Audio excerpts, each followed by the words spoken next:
Okay, so let's see in this part what we can cover, and that is, but you see this one, the book Virtual and Augmented Reality by Paul Millet.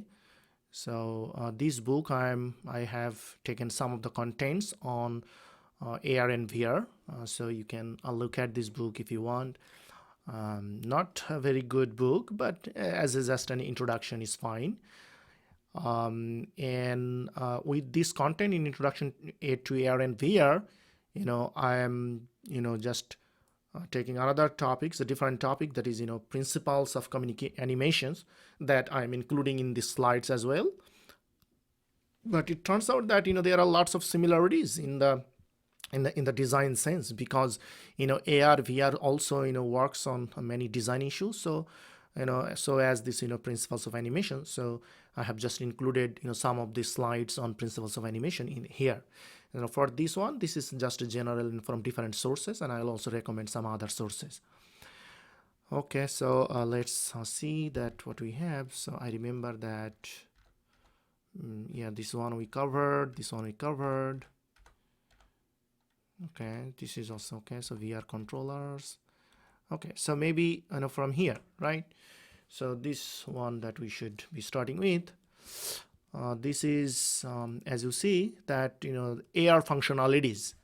So we will be confined, and we'll be focusing something on these AR issues. So let's start with this hardware that makes mobile augmented reality work. So that means we'll be talking mostly based on this mobile AR.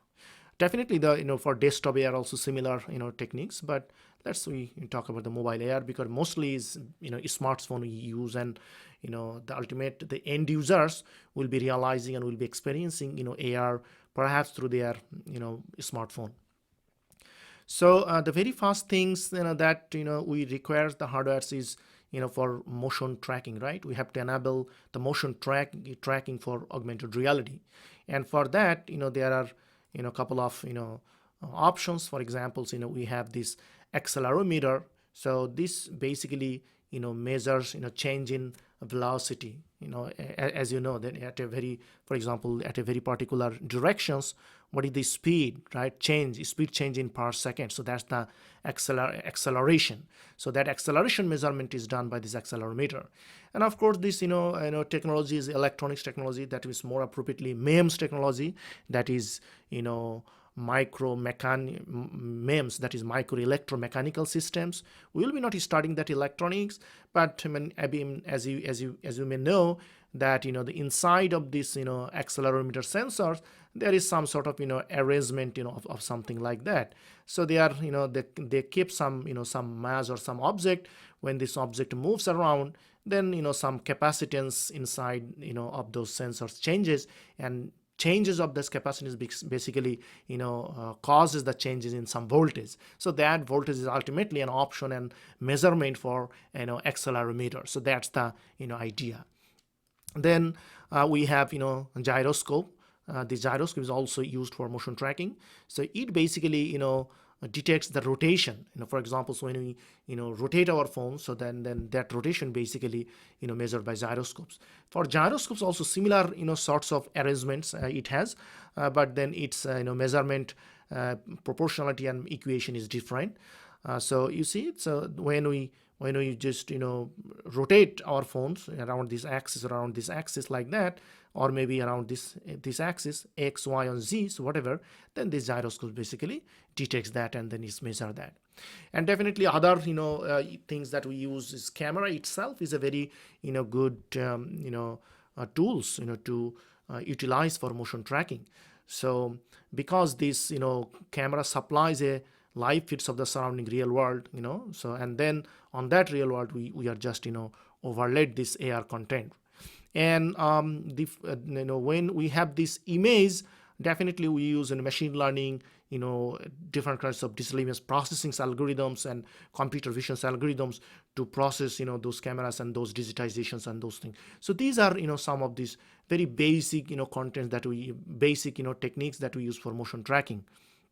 Okay, so So then how to enable, the location-based AR. In location-based AR, we use, the very, embedded sensors that comes with the smartphone. For example, magnetometer. So magnetometers basically, provide the smartphone a very simple, orientation that's related to Earth's magnetic field. That, so when we use some sort of, compass, so that kind of also things we have inside the smartphone. If you see the slides 5, we showed, this kind of pictures. So there is that kind of, a magnetometer sensors. And in fact, it's look like this. There is a magnet, and there is some sort of material, and this within this material there are some electric current flows, and then there are some voltage developed. When we just move this magnet, so that kind of things happen. So ultimately, that is how we basically knows that our phone directions, for example, the earth north directions, right? So our smartphone, based on this kind of magnetometer, always find these north directions, and because of this, we can perform the auto rotations. When we look at the digital maps, based on our physical orientations, then we can basically understand, or we can perceive the digital maps in a better way. And another very usual, the location measurement sensors is basically the GPS.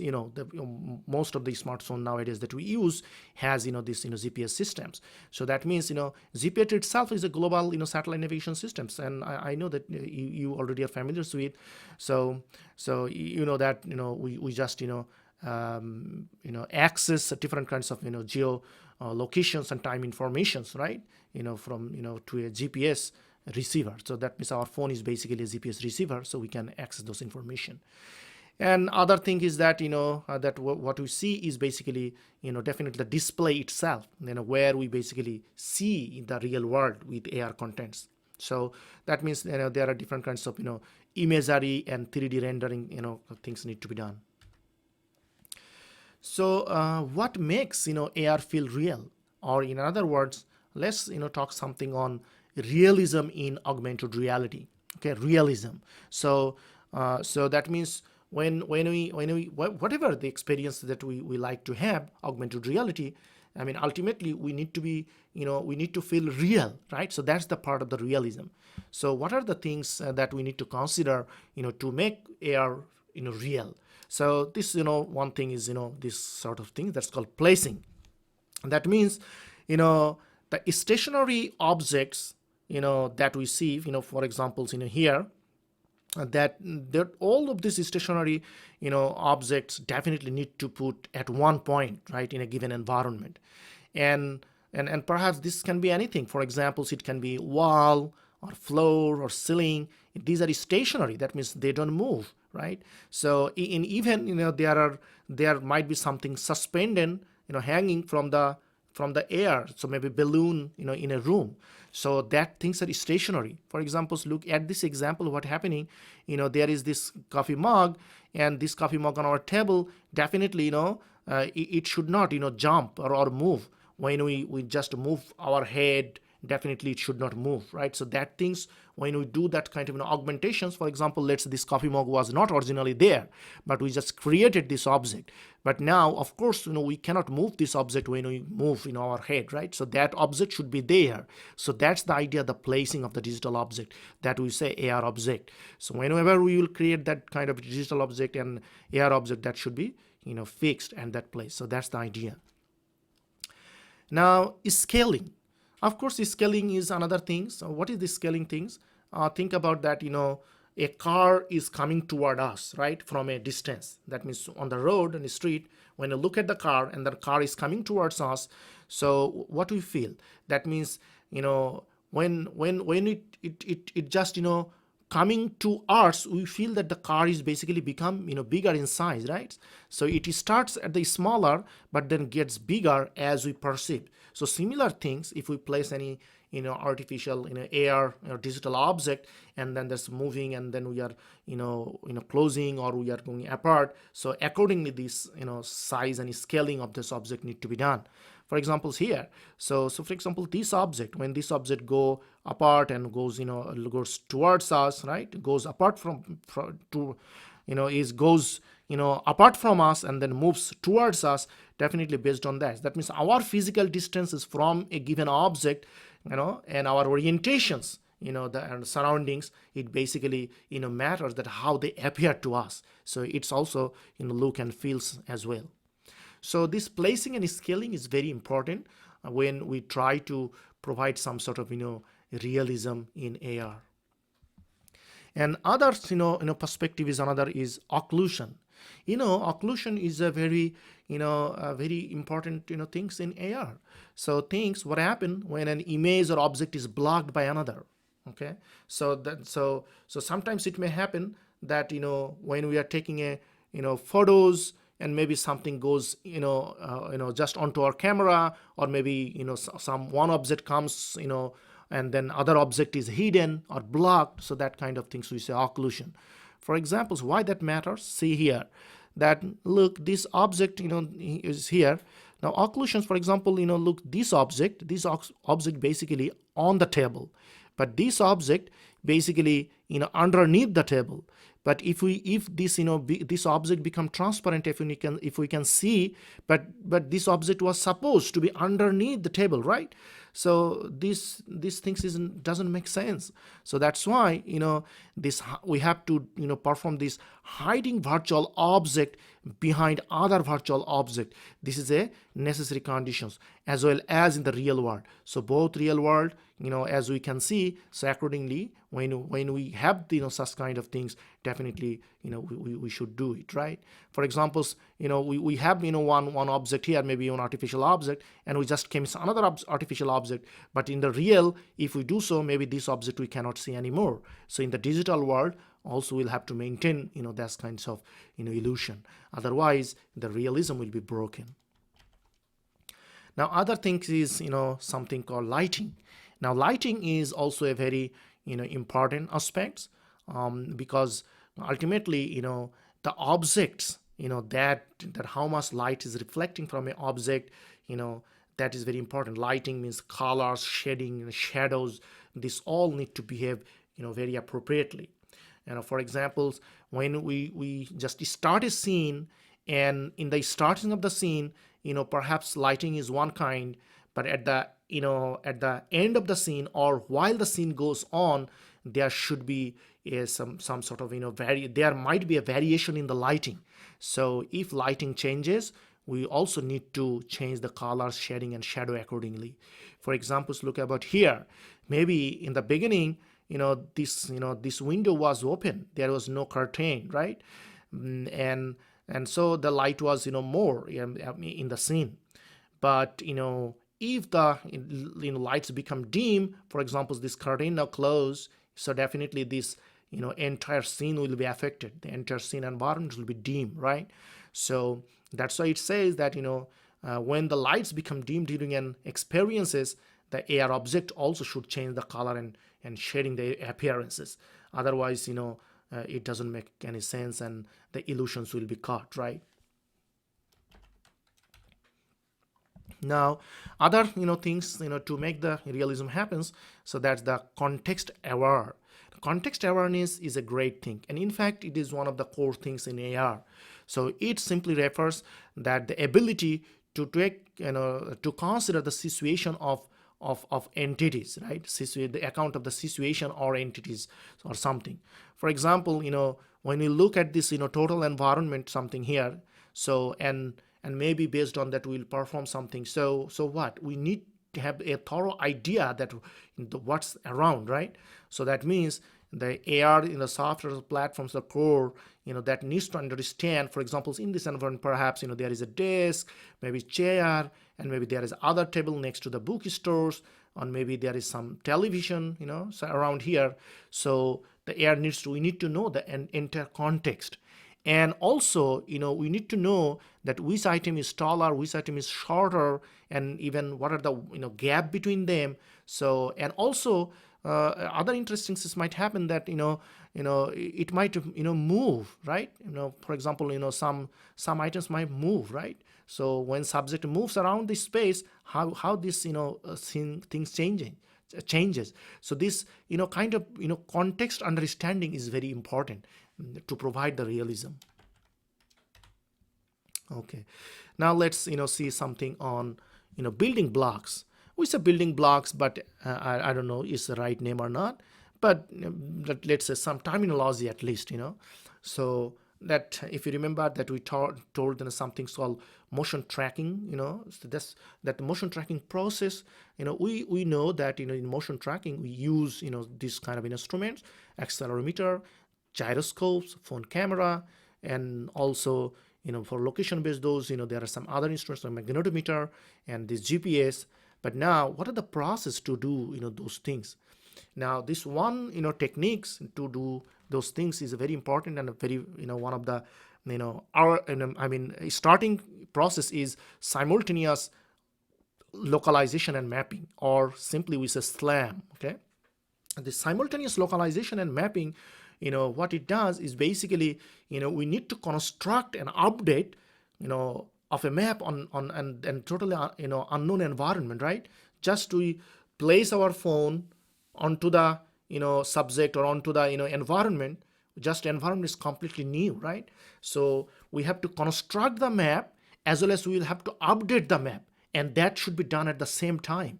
That is very interesting, right? Same time of what? Same times of that when we keep track of something or some object location within that environment, right? So this environment itself is a new. Now definitely we are constructing the map, we are updating the map. At the same times we need to track this object, that what's happening, that's where this goes on what this. So this object means digital object that we are talking. So again, this something's very interesting in a sense that which one is fast. You first identify the object and track the object with respect to the map, or you just first create the map and then you track that. So which one is fast? We need to create the map fast, or we need to this fast? This is a very puzzling things. It's kind of which one is fast, chicken or egg? So that kind of thing. So whatever it is, so we need to do this kind of thing, the simultaneous localization and mapping. And fortunately there are various kinds of algorithms that how we can do. But all of the SLAM algorithms and process, it needs data collections. These data collections like from the hardware like cameras, depth sensor, light sensor, gyroscope, and accelerometers. From all of these things, we need to compile those data, and then we need to find out that what are the features that we can generate from here, and then based on that features we identify. Definitely computer visions and various kinds of machine learning algorithms we apply there. And the AR core, this is basically Google AR core, Google Augmented Reality core platforms.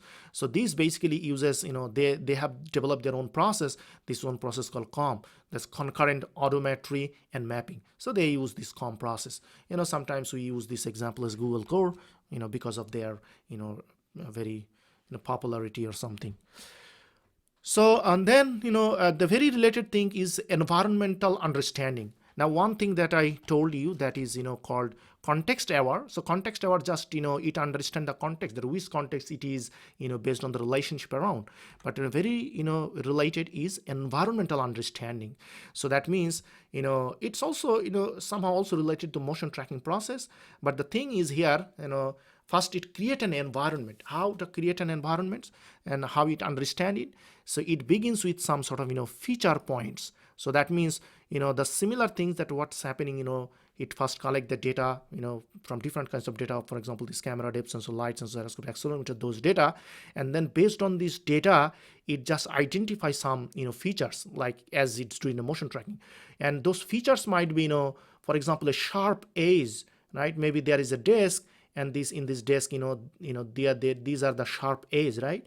So these sharp edge or any corner, any objects, periphery. So those are the features, So those features basically identified in both in motion tracking process and in environmental understanding. And for examples, this Google AR core, what they do, after collecting the feature points, they try to, capture some clusters of feature points along a particular surface. Okay, so we don't know that which surface, but let's say they try to identify a feature points, a cluster of feature points. Maybe on this plane they will try, okay, this feature point, this point, and this point, maybe some sort of feature point. So these feature points somehow represent a surface in that environment that it is interested in. Okay, so it might be, for example, a floor. So if a floors, maybe there are lots of tiles or those kind of things. So maybe those tiles edges, it may be one surface. So that surface, using that kind of clusters of information and features and surface, it creates something called plane. Okay. Now once a plane is identified, now you see this is very important. Now once a plane in the environment is identified, let's say this plane is identified. Now object can be placed on this plane accordingly, because with this referencing planing, maybe then you just place on one object or something. Now you see the other things now become easier. So from the features, need to create some clusters of features they who have the similar properties, and then based on that create a plane, and after creating the plane, then it refers that which object where and how to place this object. So this is called something called environmental understanding. Okay, then now something we have that is called light estimation. This is also the building blocks. Now one building blocks we see this motion tracking process, and another is environmental understandings, and another is core things is light estimations. Now if you remember, if you recall it, that phone's light sensor allow to automatically dims or brightness phone screen depending on the place, right? For example, when you were talking, the phone light goes on, right? The display goes on. So how? Because there is a light sensor, it basically detect that okay, we are very close of something, so then we don't need to show the display. So that kind of things. Now the one how this light perceptions done. So based on the environment, sometimes environment is a low light condition, sometimes high light condition. So how to understand that, what kind of environment, what kind of light in that environment is. So that perception is done is a very simple mechanism, even though it is very vital. The simple is, let's say we can just scan a camera image. Of course, when we just point our phone and camera onto the environment, it automatically get the picture, right? A picture, let's say, is just analyze one picture, and in one picture what it can does, it can basically determines that what is the average density of the pixels, because that if there is a lot of light, so the pixels from each image would be more brighter, right? This kind of things we already studied. So that means you just count the brightness values of all of these pixels, and then you make average of that. So that average level, average values can give you some idea that how much light we need to we have, right? So this helps to decide that how to best light an AR object inside of a specific environment. So that means now we have that environment. Now we created one digital object, and we'll put this digital object here. Now how much lighting we'll provide with this digital object, that will be determined by this one. So this means that one, right? So I hope now you got some idea about this realism, about the hardware functionality, the hardware that makes the mobile AR, that what are the factors that we need to consider to have the realism in augmented reality, and for example, this placing, scaling, occlusion, lighting, context awareness, and the building blocks is motion tracking process, environmental understanding, light estimations. So those are the basic things, right? And then we also need to see what are the challenges to implement the AR app or AR stuff, right? Augmented reality. Now one very obvious challenge is the interface issue. Now interface issue means what? Think about so I mean people we mostly don't know that how to utilize the AR in fact, right?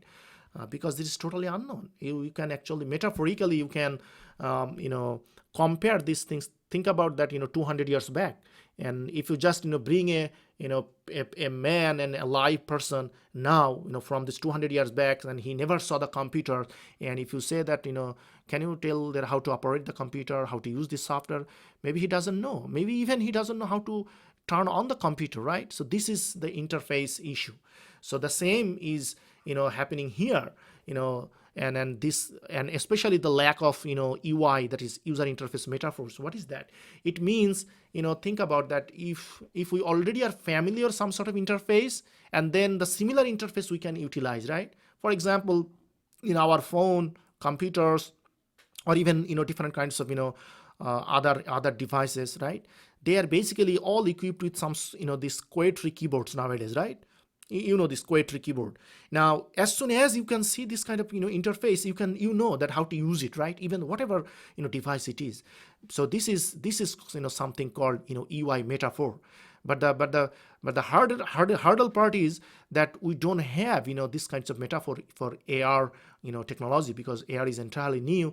We don't know. For example, look about here that we have this in this kind of Google Glass, and what to do. For example, so we like to navigate the menus. How we do that? We do by our hands, or we do by our eyes, or maybe we will enter at some particular menu or sub menu. We'll press, or we'll tap, or we'll give the voice. So this kind of thing. So this is entirely a paradigm changers. So people need to have time to get used to these kind of things. So that's why we say this interface issue itself is a big challenge, and there is no standardization yet. Now, other challenge is definitely the technical challenge. The technical challenge is the size and the power and the heat. So these are the main technical challenges. So what do we mean by the size? As you know, the processors that we will be using to facilitate this AR, definitely it will heavy if we just attach that in our face, right? So perhaps we need to some sort of external computing pack. Otherwise, if we all the computing power we put on the processors, it will be a burden, right? I mean, and it will be heavy. Now, other thing is, you see these processors, when you see everything is basically happening on the real time, right? Everything happening on the real time. So this rendering, this AR experiences, that means you just see, you process, and for every pixel by pixel, lot of things you do, it basically takes lots of computation power, and lots of computation power means lots of real electric power also, right? So and that's a huge power. In fact, that's computation power. How to supply that kind of power? Maybe external battery, or I don't know. So maybe those kind of things we need to supply. And the more power we use, definitely the more heat it gets generated. If you see that, even for your computer, or if you just play a simple game, maybe computer becomes lots of heated, even your laptop. So and these things will be more troublesome if for a smaller devices. So that means so we need to get rid of this kind of things. So I don't know what are the process, but in industry is basically fighting and they are struggling to deal with the size, power, and heat issue. These are the technical issues. And another technical, closely related, this is also technical things. This is called 3D barrier. Now 3D barriers means what? In augmented reality settings, almost all, majority, at least the majority perspectives we need to do in a three-dimensional case, right? So things exist primarily in 3 dimensions in AR. Of course, there are some 2-dimensional stuffs, but majority are 3 dimensions. Now, what do you think? So, for example, let's taking a photo. On even long back, there are only certain number of people, they who are professionals people, they used to take photo, and general public, they did not, right? I'm talking about few decades back. Only professional people used to take the photos, but now it seems very become very easier, right? So same things happen here.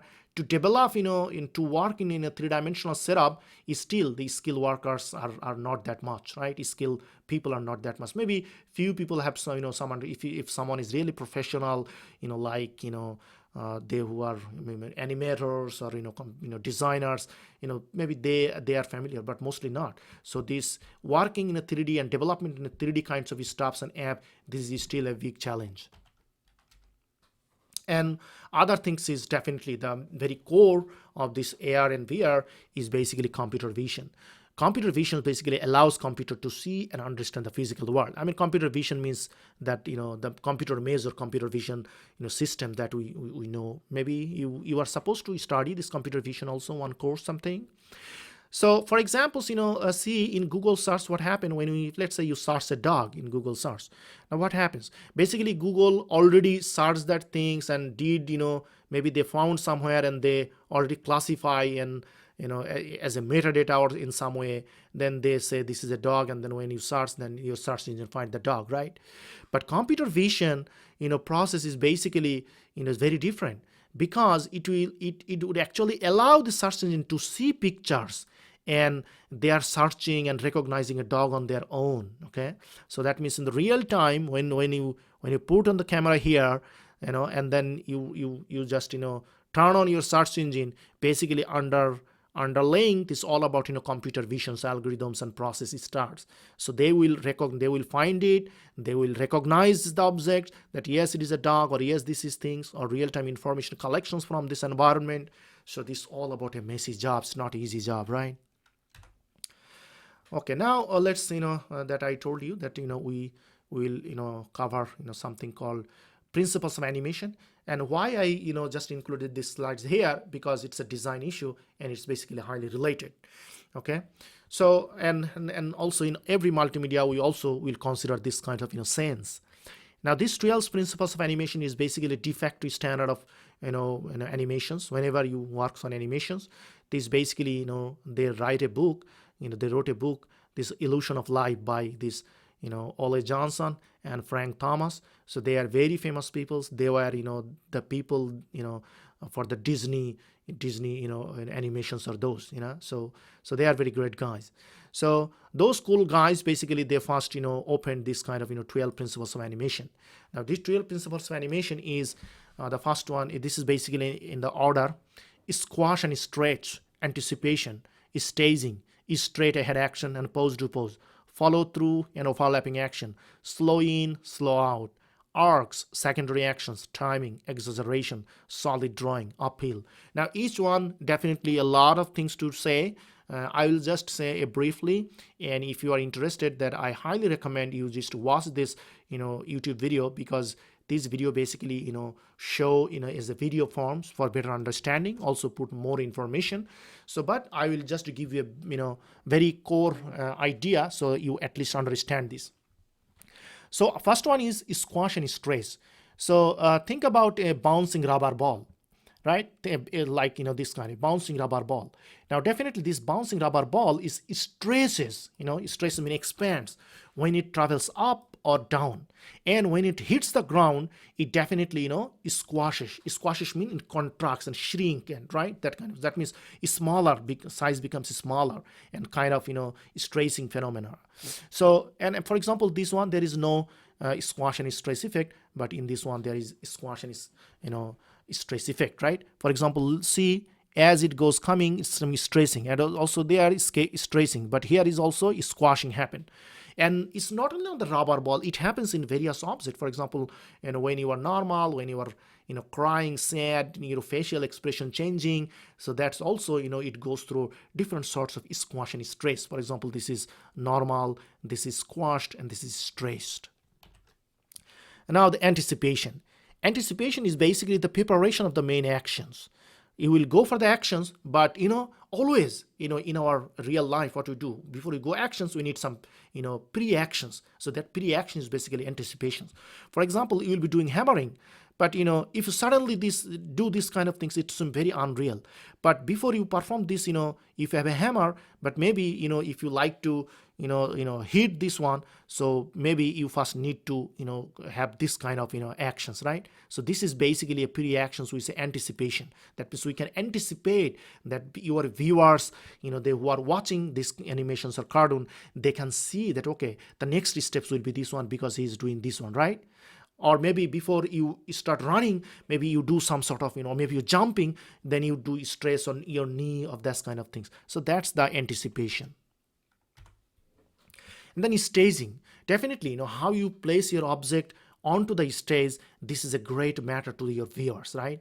So to get the viewer attentions to the shot perfectly, you need to expand, or I mean the present your objects very nicely. For example, this one is poor staging and this one is good staging. You see here we can see that these are very clear, this also clear, but here we don't see the other things. Also we don't see the other things. Also here we don't see these things, but here we can see these things. So these kinds of differences, so this is called bad staging and this is good staging. Then there are some sort of design mechanism. One is called straight ahead action and another is pose to pose actions. Okay, there are two approach that how we will be process how we will be going ahead, with our, frame by frames. For examples, one can think like this. Okay, for examples, this one is, will be coming from here to here. So he can then, okay, from this is the first frame, this is the second, right? And this is the third stage, and this is the fourth stage. So that means, draw the first drawing first, and then the second drawing, and the third drawing, and the fourth drawing. So it is fine. So this is one approach. Now, other approach is, okay, that, you draw some keyframes. For example, you first draw this one, and then you draw this one, and then you can just interpolate that, okay, if this is the, in this stage, and if the last stage, then in between maybe we need 2 more frames like this and that. So that means you can, if you have this and this one, you can basically, interpolate these two, right? So that's why it's saying that drawing a keyframes, and then you fills the other frames later, right? And both has pros and cons, definitely. For examples, in this case, you already know that this is my final and this is my initial. So how I control? So you have a better control over these kinds of approach, this pose to pose. But here, you don't have any control. This is the first, second, third, and you go onwards, right? This kind of things.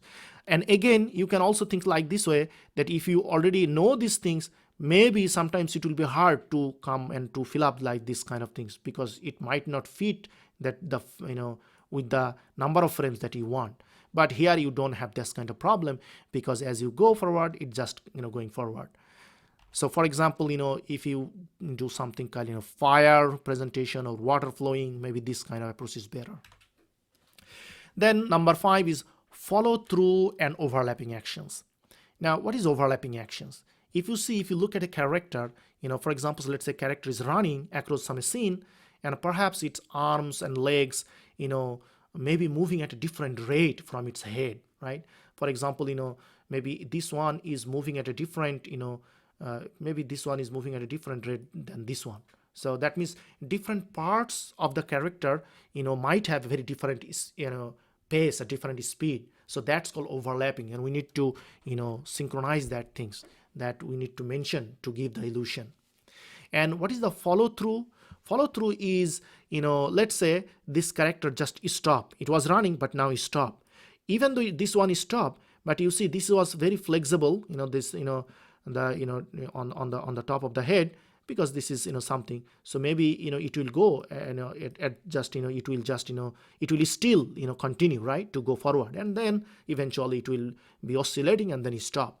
So that means the action that follows the main action. So main action was stopping, and then this was still following. So this is called, follow through. So when a character stops running, maybe its hair will likely continue to move for a few frames before it coming to the rest. So that is called follow through. So this is follow through, and this is overlapping. So these together, so we say follow through and overlapping actions. And others is, they say, we slow in and slow out. We can also say this is basically ease in, ease out. That means what? Whatever motions you follow in the nature, it starts slowly and then get faster and then slow it down again before stopping. For example, this pendulum, look, when it pendulum goes in this side or in this side, what happens? Definitely here is slow, and here is fast. That means slow, fast, slow, slow, fast, slow. So at the same things, if your character is start running, so definitely it starts slow, then fast, and then slow, like this one. So this is a natural phenomenon. And then, arc. Whenever we introduce any kinds of movement, the movement should be circular in pattern, because this is called, arc. If you see naturally, for example, this ball bouncing, this basically follows naturally this kind of arc phenomena like this, and then it goes that, right? And how about this? If you just follow this kind of thing, this looks mechanical, right? It's not, natural. But in natural, even people when walking, if you look at their hands, if you look at their edge, it's all basically as follows some sort of arc pattern. So this is another, so we need to ensure that every movement that we introduce, it should follow this kind of arc pattern. Now, secondary action. The secondary action is what? For example, gestures, that support the main actions. So that means this is basically an additional, stops that we might need to introduce to reinforce the main actions. For example, like this one. Let's say this character is basically came and he's knocking the door, right? Now in this knocking the door, now look about the, even though this is not important, this is basically the secondary actions. Now this secondary action, this feast, if it is a feast while it is a knocking door, perhaps we can feel that this guy is basically angry, right? But how about here? This guy is knocking the door, but look about this hand. This is basically open, right? So it means some sort of happy mood. So this is called secondary action, but the primary action is this one. So perhaps sometimes we need to put some secondary actions to reinforce the primary actions. And then other phenomena is timing phenomena. The timing is we need to basically this if we have correct timing, the timing is always very important, right? Timing itself control the mood and the reactions of characters and object, and even the personality and natures of any animation is basically it's greatly affected by the number of frames we inserted between main actions. For example, if we, for example, the action from here to here, maybe let's say this is starting and this is ending. If we insert many frames in between, so it will go slowly, right? And how about this one? If we just one frame here, another frame here, and in between maybe 1 or 2 frames, so it means a very fasting. So depending on your character, depending on your purpose, maybe we need to well control this timing.